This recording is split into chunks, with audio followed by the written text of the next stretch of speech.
Welcome back to the bio series. आज हम circulation chapter के की पॉइंट्स डिस्कस करेंगे।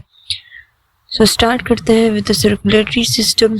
सर्कुलेटरी सिस्टम बेसिकली एक ऑर्गन सिस्टम है जो हमारी बॉडी के अंदर nutrients, gases, hormones, blood cells और वेस्ट मटेरियल्स को ट्रांसपोर्ट करता है। ये सिस्टम दो मेजर पार्ट्स पर बेस्ड होता है। एक है कार्डियोवैस्कुलर सिस्टम जो ब्लड को ट्रांसपोर्ट करता है, और एक है लिम्फेटिक सिस्टम जो लिम्फ को कैरी करता है। लिम्फ मिल्क लाइक फ्लूइड होता है। अगर हम कार्डियोवैस्कुलर सिस्टम की बात करें तो इसमें हार्ट और ब्लड वेसल्स शामिल होते हैं। हार्ट एक मस्कुलर पंपिंग ऑर्गन है जो डबल मेम्ब्रेन के पेरिकार्डियम से कवर्ड होता है, और ये थोरेसिक कैविटी के लेफ्ट साइड पर लोकेटेड होता है। ह्यूमन हार्ट के टोटल 4 चैम्बर्स होते हैं, 2 आर्टरियां और 2 वेंट्रिकल्स। राइट एट्रियम से ब्लड राइट वेंट्रिकल में ट्राइकैप्सिड वाल्व के जरिए आता है, जबकि लेफ्ट आर्टरियम से लेफ्ट वेंट्रिकल में बाइकैप्सिड या मैट्रियल वाल्व के थ्रू ब्लड आता है। अब हार्ट की एक कंट्रैक्शन और एक रिलैक्सेशन को कार्डिक साइकिल कहते हैं।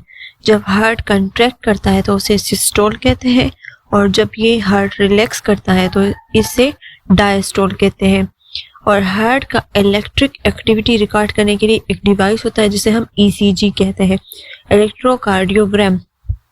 अब हार्ट के नेचुरल पेसमेकर एसए नोड होते हैं। SA node sinoatrial node जो राइट एट्रियम के अपर डोर्सल पर लोकेटेड होता है। यही एसए नोड इम्पल्स जनरेट करता है और एवी नोड तक ले जाता है। एवी नोड क्या है? आर्टरियोवेंट्रिकल नोड। और आर्टरियोवेंट्रिकल नोड से ही पर्किंजे फाइबर्स इम्पल्स को पहुंचाती है वेंट्रिकल्स तक, जिससे वेंट्रिकल्स कंट्रैक्ट करता है। ह्यूमन हार्ट की average duration 0.8 second per beat होती है, which means a healthy adult heart about 75 beats per minute करता है। अब बात करते हैं ब्लड वेसल्स की। ब्लड वेसल्स 3 टाइप्स की होती है, आर्टरीज, वेन्स और कैपिलरीज। आर्टरीज हार्ट से ब्लड को बाहर ले जाती है। आर्टरीज में ए है तो ए से याद रखिएगा कि away, to carry the blood away from the heart. तो आर्टरीज हार्ट से ब्लड को बाहर ले जाती है, वेन्स ब्लड को वापस हार्ट की तरफ लाती हैं, और सबसे छोटी वेसल्स कैपिलरीज होती हैं। वेन्स में वॉल्व्स होती है, जैसे हमने पहले डिस्कस किया कि बाइकैप्सिड और ट्राइकैप्सिड वॉल्व्स, और ये एमसीक्यूज में बहुत इंपॉर्टेंट पॉइंट है। आर्टरीज की वॉल्व्स 3 लेयर्स पर मुश्तमिल होती हैं। ट्यूनिका एक्सटर्ना जो कि आउटर साइड वाली लेयर होती है, ट्यूनिका मीडिया जो कि बीच वाली लेयर होती है, और ट्यूनिका इंटरना जिसको एंडोथेलियम यानी इनर साइड वाली लेयर होती है।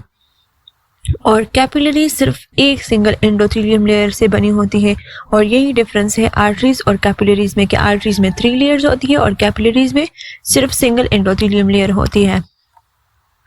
ह्यूमन बॉडी में 2 सर्कुलेशन होती है, पल्मोनरी सर्कुलेशन जो हार्ट और लंग्स के बीच का एक्सचेंज करते हैं। हार्ट और लंग्स के बीच का एक्सचेंज का मतलब है कि नॉर्मल बॉडी पार्ट से डीऑक्सीजनेटेड ब्लड आएगा हार्ट में, और डीऑक्सीजनेटेड ब्लड को ऑक्सीजनेटेड ब्लड में कन्वर्ट करके बॉडी के पार्ट्स में भेजा जाएगा। तो उसके लिए ब्लड को लंग्स में जाना पड़ेगा। तो लंग्स और हार्ट के बीच का एक्सचेंज पल्मोनरी सर्कुलेशन के थ्रू होता है। दूसरा है सिस्टमैटिक सर्कुलेशन जो बॉडी के बाकी सिस्टम्स को ऑक्सीजनेटेड ब्लड सप्लाई करता है। अब सर्कुलेटरी सिस्टम का सबसे इंपॉर्टेंट फंक्शन ट्रांसपोर्ट है, और जब ब्लड वेसल्स की वॉल्स पर प्रेशर डालता है तो उसे ब्लड प्रेशर कहते हैं। सिस्टोलिक प्रेशर कंट्रैक्शन के वक्त रिकॉर्ड होता है और डायस्टोलिक प्रेशर रिलैक्सेशन के वक्त। हेल्दी एडल्ट का नॉर्मल बीपी 120 और 80 होता है। इस बीपी को डिटेक्ट करने के लिए बॉडी में बैरोरिसेप्टर्स होते हैं जो ब्लड प्रेशर को डिटेक्ट करते हैं। High blood pressure receptors aorta और कैरोटिड साइनस में होते हैं, जबकि low pressure receptors large veins और राइट एट्रियम में होते हैं। अब बात करते हैं कार्डियोवैस्कुलर डिसऑर्डर्स की।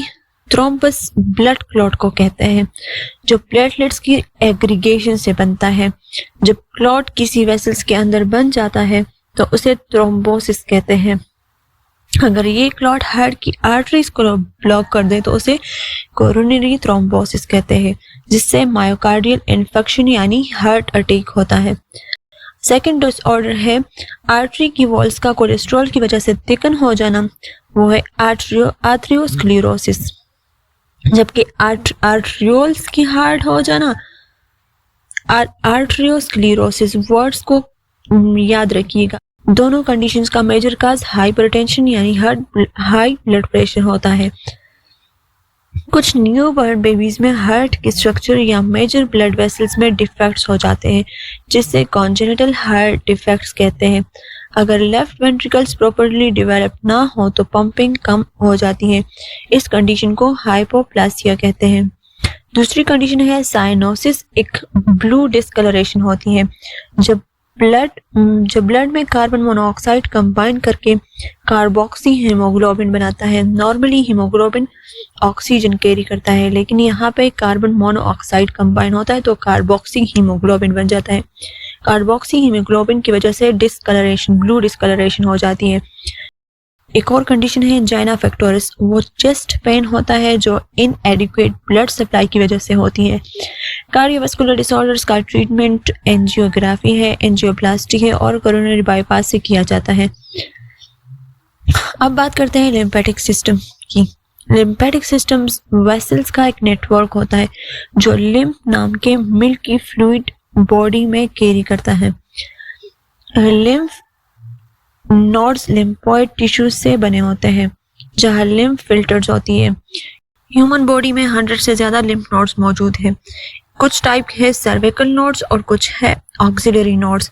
सर्विकल नोड्स नेक के रीजन का लिम्फ ड्रेन करते हैं, जबकि ऑक्सिलरी नोड्स चेस्ट और ब्रेस्ट एरिया के लिम्फ लेते हैं। जबकि इंजाइनल नोड्स लेग्स, जेनिटल और लोअर एब्डोमेन का लिम्फ रिसीव करता है। पेल्विक रीजन, एब्डोमिनल कैविटी और थोरेसिक में भी लिम्फ नोड्स होते हैं जो रिस्पेक्टिव ऑर्गन्स का लिम्फ कैरी करते हैं। अब एक है interstitial fluid. Interstitial fluid plasma से कुछ इस तरह डिफरेंट होता है कि प्लाज्मा फ्लूइड होता है inside the vessels, interstitial outside the vessels होता है। लेकिन इसमें इंटरस्टिशियल फ्लूइड में प्रोटीन्स की क्वांटिटी थोड़ी सी कम होती है एज कम्पेयर टू प्लाज्मा। अब लिम्फ में लेक्टील्स भी होते हैं। लेक्टील्स क्या है? लेक्टील्स स्मॉल इंटेस्टाइन के लिम्फ है, लिम्फ वेसल्स है जो फीड्स को ऑब्जर्व करते हैं और ये एमसीक्यूज का फेवरेट पॉइंट है। स्प्लीन लिम्फेटिक सिस्टम का सबसे इम्पोर्टेंट ऑर्गन है जो डेड टिश्यूज और फॉरेन मैटर को डिस्ट्रॉय करता है और ब्लड को फिल्टर करता है। लिम्फेटिक ड्रेनेज कैंसर की डायग्नोसिस और ट्रीटमेंट में भी इम्पोर्टेंट होता है। लिम्फ नोड स्वेलिंग इन्फेक्शंस के टाइम पर होती है और लिम्फेटिक सिस्टम के प्रॉब्लम्स इम्यून सिस्टम को वीक कर देते हैं। सो ये थी कंप्लीट चैप्टर 12 सर्कुलेशन के की पॉइंट्स जो एमसीक्यूज पॉइंट्स बन सकते हैं। अगले चैप्टर में हम स्टार्ट करेंगे चैप्टर 13 इम्यूनिटी, जिसमें हम फुल एमसीक्यूज प्रैक्टिस करेंगे। So stay consistent, revise daily और इंशाल्लाह आपका एग्जाम बहुत अच्छा हो जाएगा।